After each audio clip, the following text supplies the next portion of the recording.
জান্নাতীদেরকে যখন আল্লাহ পাক জান্নাতে প্রবেশ করাবেন, আমল অনুযায়ী তাদের আসন হবে।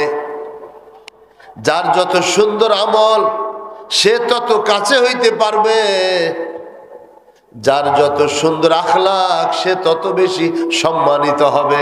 এরকম আসন হবে। আল্লাহ পাকের ডান পার্শ্বে মুহাম্মদুর রাসূলুল্লাহ সাল্লাল্লাহু আলাইহি ওয়াসাল্লাম তশরিফ রাখবেন। সুবহানাল্লাহ, কি মজলিস হবে তখন। খোদা খোদ মীর মজলিস লামকান খশরু, মুহাম্মদ শামে মাহফিল বুদে শব। আগে শের, মুহাম্মদ শামে মাহফিল বুদে শব যায় কে মনবুদম। আব্দুর রহমান জামি রহমতুল্লাহ লিখেছেন, ওই দিন আল্লাহ পাক সুবহানাহু ওয়া তাআলা জালু আফরোজ করবেন, ডান পাশে প্যারা নবীকে বসাবেন। পুরা জান্নাতের জান্নাতীরা শরীক হবে, স্টেজ অনুযায়ী বসা পড়বে। আল্লাহ পাক ডাক দিবেন, দাউদ তোমাকে আমি সুন্দর লাহান দিছি, আমার জান্নাতি বান্দাদেরকে তুমি তেলাওয়াত শোনাও। সুবহানাল্লাহ। হযরতে দাউদ আলাইহিস সালাম তেলাওয়াত শোনাবেন। ওনার তেলাওয়াতের মূর্ছনায় কত অগণিত বছর কেটে যাবে মানুষের। হযরতে দাউদ আলাইহিস সালাম তেলাওয়াত করিয়ে শুনাইবেন। আল্লাহর হাবিব সাল্লাল্লাহু আলাইহি ওয়াসাল্লামকে আল্লাহ পাক আদেশ করবেন, দাউদ তো তেলাওয়াত করছে কোরআনে কারীম থেকে, এখন আপনি তেলাওয়াত করিয়া শোনান। সুবহানাল্লাহ। আল্লাহ রাসূল এসে সূরা ইয়াসিন শরীফ সকলকে তেলাওয়াত করে শুনাইবেন। সুবহানাল্লাহ। নবীজি যখন সূরা ইয়াসিন শরীফ তেলাওয়াত করবেন, তেনার জবানে তেলাওয়াত শুনে ওনার মূর্ছনায় অগণিত এই জান্নাতীরা মূর্ছিত হয়ে পড়ে থাকবে। যেই নবীর প্রতি ঈমান আনছি, যেই নবীর সুন্নাহ মোতাবেক জীবন সাজাইছি, ওই জীবন নবীকে তো কখনো দেখি নাই। আজকে সেই নূরের নবী সূরা ইয়াসিন তেলাওয়াত করিয়া শুনাইছেন, কি তৃপ্তি আর কি স্বাদ লাগবে রে ভাই। এরপরে আল্লাহ সুবহানাহু ওয়া তাআলা ঘোষণা হবে, এখন আল্লাহ পাক সুবহানাহু ওয়া তাআলা জালু আফরোজ করবেন, তিনি এখন সাক্ষাৎ দিবেন, আসবেন। আল্লাহ পাককে তখন বান্দা বান্দিরা দেখবে, অপলক নেত্রে, চোখের পলক পড়বে না। কোন বর্ণনা আছে 8 কোটি বছর শুধু তাকাইয়েই থাকবে। সুবহানাল্লাহ। জান্নাতে যখন জান্নাতীরা যাবে, সুবহানাল্লাহ, এরকম মজলিস হবে।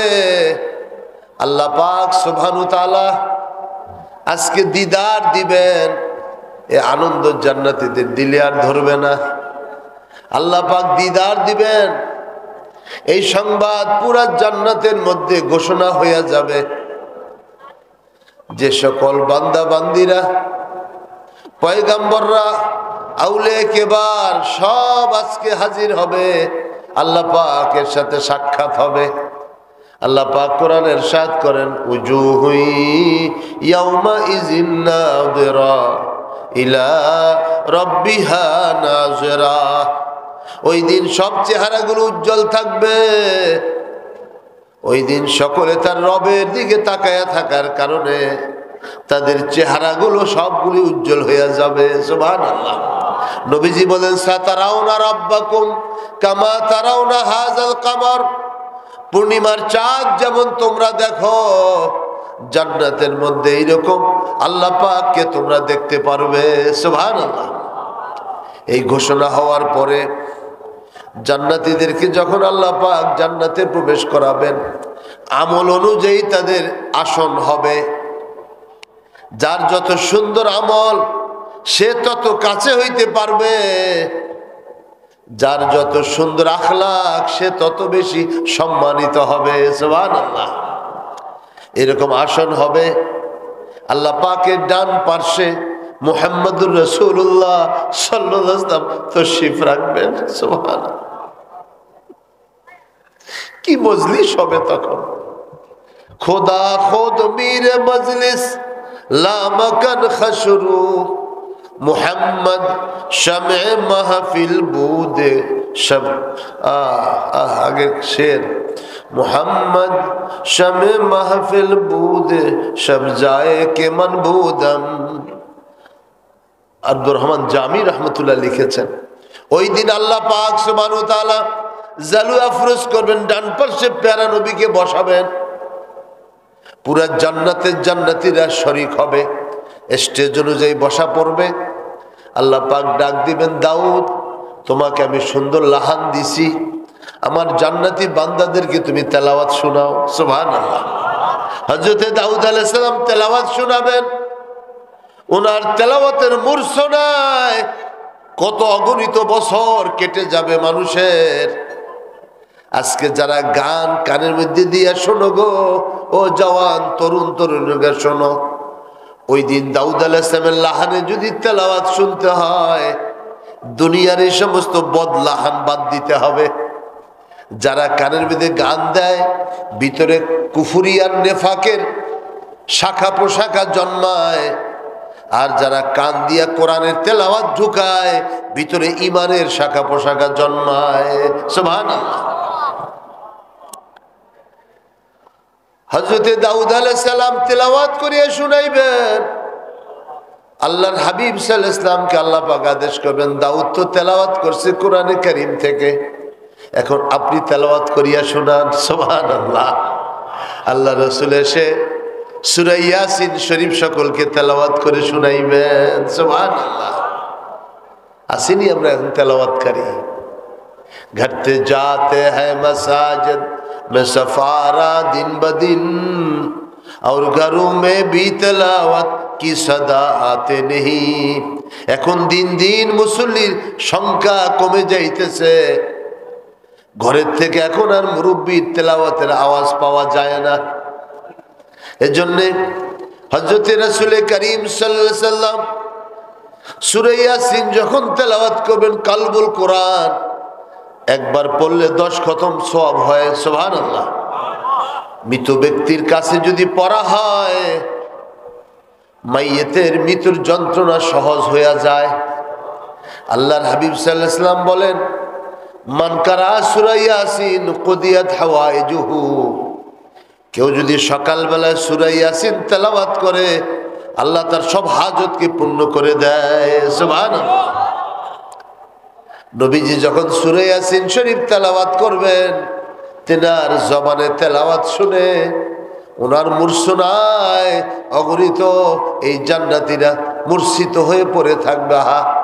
যেই নবীর প্রতি ঈমান আনছি, যেই নবীর সুন্নাহ মোতাবেক জীবন সাজাইছি, ওই জীবন নবীকে তো কখনো দেখি নাই। আজকে সেই নূরের নবী সূরা ইয়াসিন তেলাওয়াত করিয়া শুনাইছেন, কি তৃপ্তি আর কি স্বাদ লাগবে রে ভাই। এরপরে আল্লাহ সুবহানাহু ওয়া তাআলা ঘোষণা হবে, এখন আল্লাহ পাক সুবহানাহু ওয়া তাআলা জালু আফরোজ করবেন, তিনি এখন সাক্ষাৎ দিবেন, আসবেন। আল্লাহ পাককে তখন বান্দা বান্দিরা দেখবে, অপলক নেত্রে, চোখের পলক পড়বে না। কোন বর্ণনা আছে 8 কোটি বছর শুধু তাকাইয়েই থাকবে। সুবহানাল্লাহ।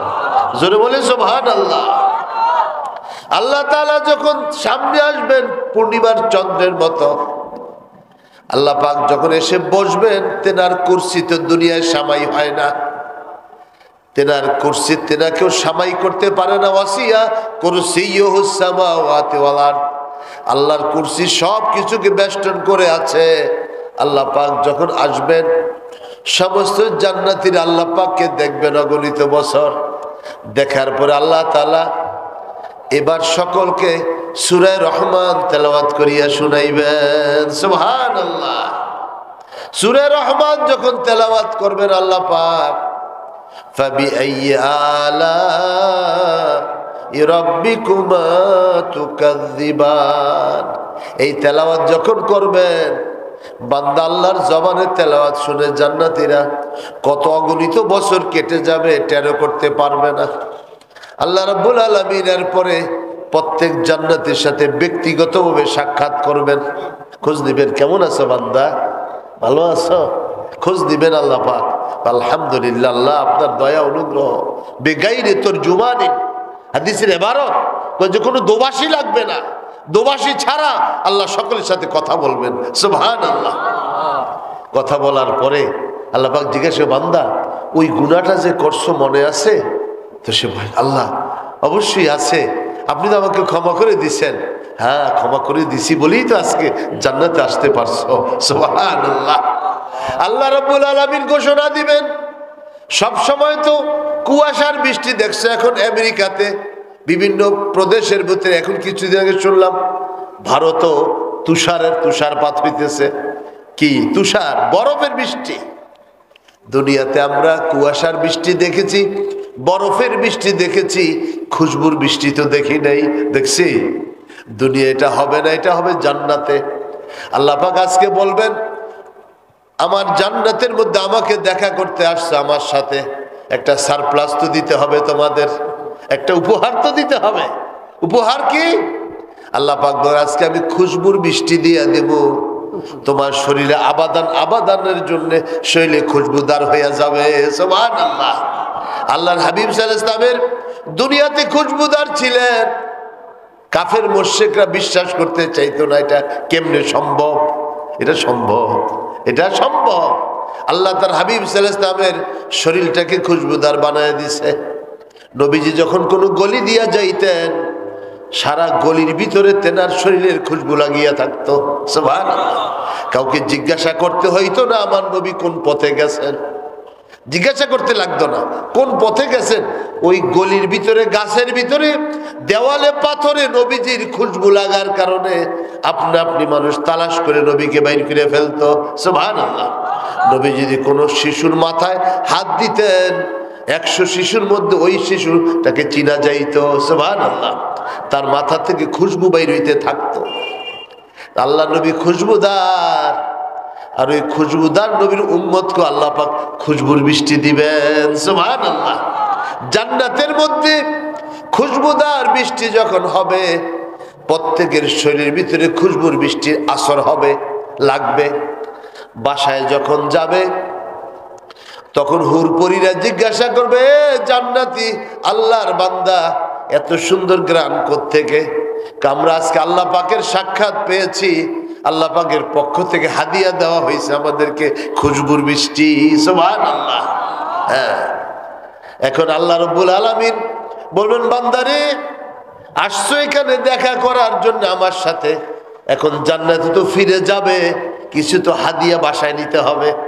আমরা যেমন হজে যাই, উমরায় যাই, কোনোখানে সফরে গেলে, বিদেশ গেলে ছেলে মেয়ে পরিবার পরিজন দৌড়ে আসে, কি আনছে হাদিয়া, লাগেজটা খোলার জন্য অপেক্ষা করে। ঠিক নেই? লাগেজ খুলতে হবে আজকে, কি জানি আনছে।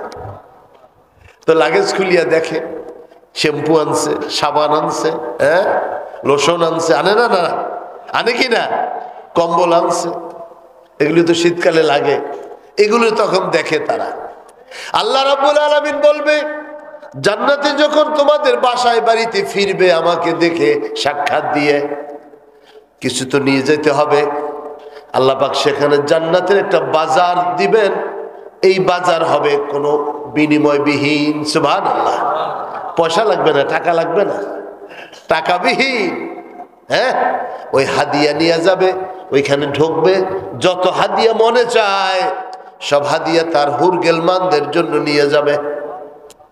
বাজার করে আনছে 2 হাত ভরে। আজকে বাজারে কোনো পয়সা নাই, পয়সা লাগে না, বিনা পয়সায় বাজার। হযরত আবু হুরায়রা যেন বলতেছেন, হে সাঈদ ইবনুল মুসাইয়াব, এই বাজারের কথা বলছি আমি তোমাকে, দোয়া করো আল্লাহ যেন আমার এবং তোমার এই বাজারে একত্রিত করে। সুবহানাল্লাহ। তাহলে আমরাও সেই দোয়াটা করি, আল্লাহ জান্নাতে যেই দিন তুমি জিয়ারত দিদার দিয়ে আমাদেরকে তুমি দিদার দিবা, দেওয়ার পরে ওই জান্নাতের বাজারে ঘুরতে দিবা আল্লাহ, ওই বাজারে যেন আমাদের সকলের সাক্ষাৎ হয়ে যায়। বলেন আমিন। আল্লামা সাহেব কেবলা ফুলতুলি রহমতুল্লাহ আলাইহিকে আমরা মহব্বত করি, করি কিনা? আমরা তার হাতে বায়াত গ্রহণ করেছি। আল্লাহর এই নেক বান্দাও দুনিয়া থেকে সফরে আখিরাতে বিদায় হয়ে গেছে। আমার ওয়ালিদ সাহেব কেবলা রহমতুল্লাহ বড় মহব্বতের ছিলেন, তিনিও রুখসত হয়ে গেছে। আমরাও যারা আছি আমরাও রুখসত হয়ে যাবো, কেউ থাকবো না রে ভাই। দুনিয়াতে সামান্য সময়ের জন্য আসছি, মুসাফির বান্ধ গাঠুরি বহুদূর জানা পড়েগা। আজ ভি জানা কাল ভি জানা, জানা একদিন হবে গা। মুসাফির বান্দো গাঠুরি, বহুদূর জানা পড়েগা। এজন্য হাজিরিন, আজকে ওয়াজ নসিহত হয়, মানুষের গীবত শেখায়ত হয়, পরচর্চা পরনিন্দা।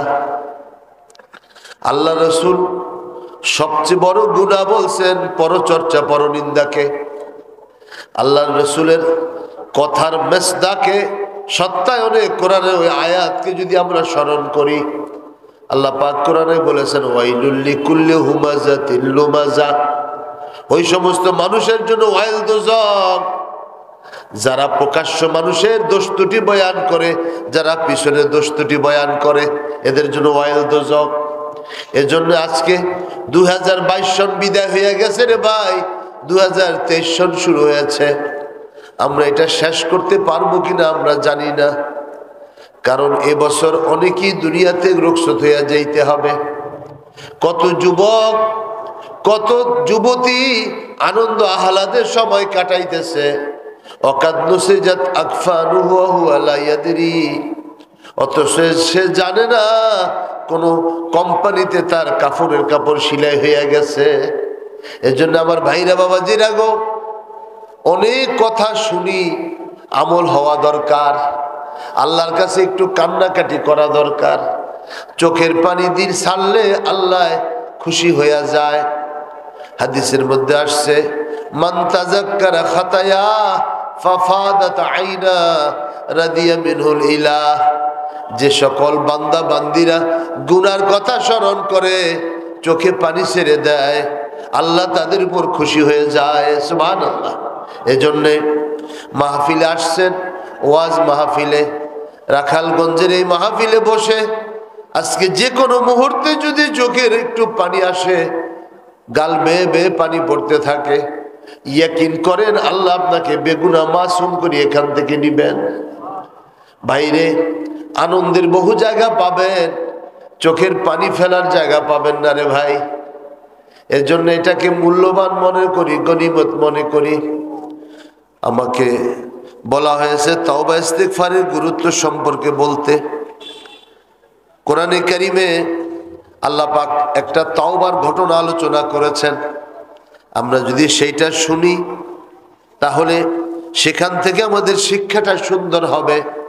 কারণ কোরআনের তেলাওয়াত যখন আপনার কান দিয়া ঢুকবে আর সে আজিমের সাথে তাআল্লুক হইয়া যাবে, এই মজলিস থেকে বের হওয়ার আগে আল্লাহ আপনাকে মাফ করে দিবেন ইনশাআল্লাহ। আল্লাহ মজলিস থেকে যাওয়ার আগে আপনাকে জান্নাতি ঘোষণা করবেন। কারণ যেই জবান দিয়ে তেলাওয়াত হয়, যেই কান দিয়ে তেলাওয়াত শোনা হয়, সেই কান সেই জবান দোজখের আগুনে জ্বলতে পারে না। সুবহানাল্লাহ। আল্লাহ তাআলা ইরশাদ করতেছেন লাকাদ তাবাল্লাহু আলান নবী ওয়াল মুহাজিরিন ওয়াল আনসার الذين اتبعوا في ساعة العسرة من بعد ما كاد يزيغ قلوب فريق منهم ثم تاب عليهم إنه بهم رؤوف رحيم। তবুকের যুদ্ধের একটা আলোচনা আল্লাহ পাক এখানে করেছেন। তবুকের যুদ্ধটা নবম হিজরিতে হয়েছে। তবুকের যুদ্ধ নবম হিজরিতে হয়েছে। আল্লাহ রাসূল সাল্লাল্লাহু আলাইহি ওয়াসাল্লাম যেই কয়টা যুদ্ধে নিজে সেনাপতি ছিলেন, সর্বশেষ যুদ্ধ হলো তবুকের যুদ্ধ। দশম হিজরিতে নবীজি দুনিয়া থেকে রুখসত হয়ে গেছেন, পর্দা করেছেন। নবম হিজরিতে তবুকের যুদ্ধ হয়েছে। তবুকের যুদ্ধটা হলো সাআতুল উসরা। তখন সাহাবাই কেরামের মধ্যে অনেক কষ্ট হয়েছে। 30,000 সাহাবী রওনা হয়েছে, যুদ্ধের কোনো রসদ নাই। তখন খেজুর মাত্র পাকতেছে, এই সময় নবীজি সফর শুরু করছেন। মানুষের দিলের মধ্যে এইটা বসায় দেওয়ার জন্য যে দুনিয়ার আসবাব মানুষকে বাঁচায় না, সবকিছু মানুষকে বাঁচায় আমার আল্লাহ। সুবহানাল্লাহ। আমার আল্লাহ মানুষকে বাঁচায়, এইটা বুঝানোর জন্যে একবারে খেজুর কাটার সময় রাসূলুল্লাহ সাল্লাল্লাহু আলাইহি ওয়াসাল্লাম সফরের কথা ঘোষণা করলেন। হুজুর যখন কোনো দিকে যাইতেন তখন কিছু বলতেন না, কোন দিকে যাবেন, কারণ কাফেররা নাইলে বুঝে ফেলবে, খবর দিবে যে ওরা আসতেছে, গোয়েন্দারা খবর পাবে। কেউ বলতেন না। যে টাইম হয়েছে বললেন যে চলো আমরা তবুকের দিকে বের হব। তবুকের যুদ্ধে যাবেন, 30,000 সৈন্য, তাদের প্রস্তুতির দরকার আছে। কে কি আনবে? হুজুর বলছেন যারা তবুকের যুদ্ধের রসদ দিবে আমি তাকে জান্নাত দিব। সুবহানাল্লাহ। নবীজি জান্নাতের মালিক ছিলেন। আল্লাহ পাক সেই শক্তি, সেই দায়িত্ব আল্লাহ নবীকে দিয়েছেন। নবী জান্নাত দিতে পারতেন। হুজুর ঘোষণা দিলেন যে বীর রোমাটা কিনে দিবে। ইহুদিদের এলাকার ভিতরে একটা কূপ ছিল বীর রোমা, যেটা মুসলমানদের প্রয়োজন ছিল। তো নবীজি বললেন কে আছো বীর রোমা কিনে দিবে আমি তাকে জান্নাত দেব। হযরত ওসমান রাদিয়াল্লাহু দাঁড়ায় গেলেন, ইয়া রাসূল আমি কিনে দেব। সুবহানাল্লাহ। ওই সময় 30,000 দিরহাম দিয়ে তিনি বীর রোমা কিনে দিয়েছেন, মুসলমানদের জন্য উৎসর্গ করে দিয়েছেন। আল্লাহর হাবিব সাল্লাল্লাহু আলাইহি সাল্লাম ওসমান রাদিয়াল্লাহু আনহু যেদিন শহীদ হইলেন, অনেক সাহাবা স্বপ্নে দেখতেছেন আল্লাহ রাসূল মদিনাতুর রাসূল থেকে একটা ঘোড়ায় চড়ে, পীত বর্ণের জামা গায়ে দিয়ে, সবুজ পাগড়ি মাথায় দিয়ে নবী যেন কোথায় যাইতেছেন ঘোড়ায় চড়ে। সাহাবারা বললেন ইয়া রাসূলুল্লাহ আপনি কোথায় যাইতেছেন মদিনা ছেড়ে? স্বপ্নের মধ্যে দেখতেছেন। আল্লাহ নবী বলেন কি নো তোমরা কি জানো না আমার ওসমানের বিয়ে হবে জান্নাতে, আমি সেখানে চিফ গেস্ট হিসেবে যাচ্ছি। সুবহানাল্লাহ। তারা দুনিয়া থেকে জান্নাত কামায়া নিছে রে ভাই। এমন জীবন করো রে গঠন, মরণে হাসিবে তুমি কাঁদিবে ভুবন। দুনিয়ার বাড়ি বানানোর জন্য, দুনিয়ার উন্নতির জন্য পাগল হয়ে গেছো রে ভাই। দুনিয়া 10-20 বছর আরামে থাকবা, তার জন্য সব ত্যাগ করিয়া বিদেশে চলিয়া যাও। লন্ডন যাও, আমেরিকা যাও, ইটালি যাও, ফ্রান্স যাও, কত জায়গায় যাও। মা বাবা দিকে মৃত্যুবরণ করে তুমি আসতে পারো না। ছেলে মেয়ে চলে যায় আসতে পারো না। ভাই বোন মারা যায় আসতে পারো না। ভাই বন্ধু আত্মীয় স্বজন কতজন বিদায় হয় তুমি খবরও নিতে পারো না রে। এর দুনিয়ার জিন্দিগির জন্য যদি তুমি এত ত্যাগ করতে পারো, আবাদান আবাদার জিন্দিগির জন্য, জান্নাতে যাওয়ার জন্য কি তোমাকে ত্যাগ করতে হবে না? তোমাকে গুনাহ কি ত্যাগ করতে হবে না? তুমি কি মনে করছো আমার নবীর সুন্নাত ছাইরা দিয়া তুমি জান্নাতে যাইবা? অসম্ভব, যেতে পারবা না। আমার নবীর সুন্নাত দ্বারা তোমাকে সাজাইয়া নিতে হবে, আমার নবীর আখলাক দ্বারা তোমাকে সাজাইতে হবে, তাহলে তুমি জান্নাতে যাইতে পারবা। হযরতে রাসূলুল্লাহ সাল্লাল্লাহু আলাইহি ওয়াসাল্লাম ঘোষণা দিলেন কে আসো সাআতুল উসরা তবুকের যুদ্ধে রসদ দিবা আমি তাকেও জান্নাত দেব। ওসমান রাদিয়াল্লাহু দাঁড়ায় গেলেন, নবী গো আমি রসদ দেব। 30,000 মানুষের রসদ তিনি একা দিয়েছেন। সুবহানাল্লাহ। এজন্য সম্পদ যদি হয় আর সম্পদ যদি ভালো কাজে লাগে এটা ভালো, আর সম্পদ হইল কোনো কাজে লাগলো না এটা ভালো না। আল্লাহ রাসূলের কাছে ওমর রাদিয়াল্লাহু সম্পদ নিয়ে আসলেন। ওমর কি আনছ? নবী অর্ধেক ভাগ করিয়া বাসায় রেখে আসছি, অর্ধেক আপনার জন্য যুদ্ধে নিয়ে আসছি। হযরত আবু বকর সিদ্দিক রাদিয়াল্লাহু আসছে, সামান্য একটা পুটলি নিয়ে আসছে। আবু বকর তুমি কি এনেছো? ইয়া রাসূলুল্লাহ এই আনছি। বাসায় কি রেখেছ? বাসায় আল্লাহ এবং তার রাসূলকে রেখে আসছি। সুবহানাল্লাহ। আল্লাহ দেখে দিল, কি দেখে? লা ইয়ানজুরু ইলা সুওয়ারিকুম ওয়ালাকিন ইয়ানজুরু ইলা কুলুবিকুম ওয়া আমালিকুম। আল্লাহ তোমাদের সুরত দেখবে না, আল্লাহ দেখবে দিল আর তোমার আমল। সুবহানাল্লাহ। এই জন্য দিল তৈরি করো রে ভাই। আল্লাহ রাব্বুল ইজ্জতের কাছে যাইবা, এটার জন্য দিল প্রস্তুত করো। দুনিয়ায় থাকার জায়গা না, দুনিয়ায় থাকার জায়গা না। দারুল মেহনাতুল ফেরার, দুনিয়া মেহনতের জায়গা আর ভাগার জায়গা। আমাদের আগের সব বিদায় হয়ে গেছে। कैसे कैसे रानिया शहजादिया चल बसे तन बदन सब गल गई है शक्ल सूरत क्या हुई। কত কত তোমার রাজন্যবর্গ, কত রানী সম্রাজ্ঞী সম্রাটিরা সব বিদায় হয়ে গেছে। তাদের এখন আর জৌলসতা নাই, মাটির মধ্যে তাদের সব বিলীন হয়ে গেছে। এজন্য ভাইরা, আমরাও তো ওই পথের যাত্রী। আল্লাহ রাসূল সাল্লাল্লাহু আলাইহি ওয়াসাল্লাম আবু বকর সিদ্দিক রাদিয়াল্লাহু বলেন, কি আনছো? বাড়িতে আল্লাহ রাসূলকে রেখে আসছি, আর আমি যা সেই নিয়ে আসছি। যেন আল্লাহ পাক দেখবেন ইখলাস, তুমি তোমার দিলটা কতটুকু তৈয়ার করতে পারছো। এখন এই যুদ্ধের ময়দানে রওনা হবেন নবীজি। 30,000 সৈন্য রওনা হয়েছে। সৈন্যদের সাথে হযরত আবু যর গিফারি রাদিয়াল্লাহু আনহু তিনিও রওনা হবেন। অনেক দূর গেছেন, তিনি তখনও আসে নাই।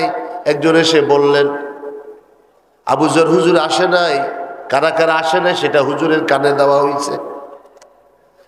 তখন আবু বকর হযরত আবু যর গিফারি রাদিয়াল্লাহু আনহু, তেনার একটা ওট ছিল খুব শুকনা, তে ওট নিয়ে রওনা হয়েছেন।